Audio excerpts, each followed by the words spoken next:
भजन संहिता अध्याय 21 आयत 3।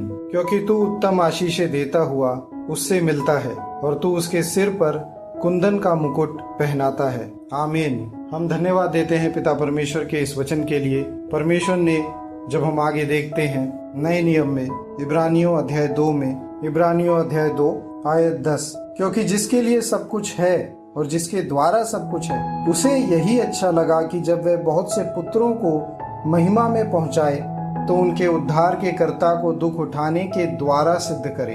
आमीन। पिता परमेश्वर जिन्होंने ये सब कुछ बनाया है, यहोवा परमेश्वर जिनके द्वारा ये सब कुछ है, उन्हें यही अच्छा लगा कि जब वे बहुत से पुत्रों को महिमा में पहुंचाए तो उनके उद्धार के कर्ता को दुख उठाने के द्वारा सिद्ध करे।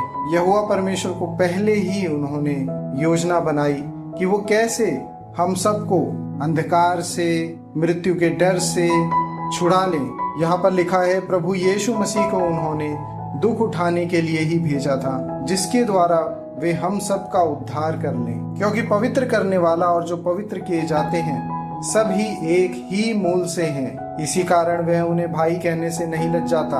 आमीन। क्योंकि हम सभी के बनाने वाले रचयिता परमेश्वर ही हैं, उन्हीं के वचन के द्वारा हम सभी बने हैं। परमेश्वर ने वचन में ये भी कहा है, मैंने तुझे तेरे माँ के गर्भ में रचा है। आमीन। खुदावन यीशु मसीह की जय हो, जिन्होंने ये जानते हुए कि उन्हें दुख उठाना है परंतु परमेश्वर की इस इच्छा को पूरा किया। हम इसी इब्रानियों अध्याय 2 के ही आयत 15 में पढ़ते हैं, और जितने मृत्यु के भय के मारे जीवन भर दासत्व में फंसे थे उन्हें छुड़ा ले। उससे पहले आयत 14 कहती है, इसलिए जबकि लड़के मांस और लहू के सहभागी हैं उनके समान उनका सहभागी हो गया, ताकि मृत्यु के द्वारा उसे जिसे मृत्यु पर शक्ति मिली थी अर्थात शैतान को निकम्मा कर दे।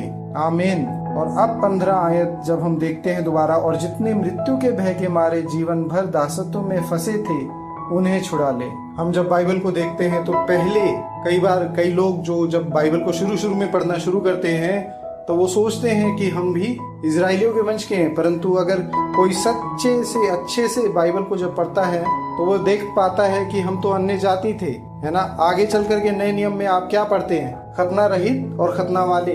तो इजरायली जो हैं और जो अन्य जाति हैं उसके बीच में एक साफ लकीर, एक साफ अंतर आप देख पाते हैं नए नियम में। पर जब आप और आगे जब आप इब्रानियों, गलातियों, इफिसियों, फिलिपियों, कुलूसियों, जब आप नए नियम में पहला तीमुथियुस, दूसरा तीमुथियुस, तीतुस, फिलेमोन, इब्रानियों, ये किताबें जब आप पढ़ते हैं आप एक बात को साफ देख पाते हैं कि जो अन्य जाति थे, जो इजरायली नहीं थे, उन्हें भी परमेश्वर ने अपने वंश में मिला लिया। आमीन। तो यहाँ पर जैसा परमेश्वर ने लिखा है कि अब्राहम के वंश को संभालता है, तो परमेश्वर अब नए नियम में आपसे कह रहे हैं, किसी अन्य जाति से नहीं, किसी ऐसे मनुष्य से नहीं जो खतना रहित है, परंतु उस मनुष्य से कह रहा है परमेश्वर जो उद्धार पा चुका है और परमेश्वर के वंश में है, क्योंकि प्रभु यीशु मसीह ने अलग करने वाली दीवार जो शरीर थी उसे क्रूस पर ढा दिया। आमीन। हम धन्यवाद देते हैं इस सिद्ध उद्धार के लिए, जो इस उद्धार के विश्वास में बने रहते हैं। हम सभी पर, आप सभी पर परमेश्वर की दया और अनुग्रह बना रहे।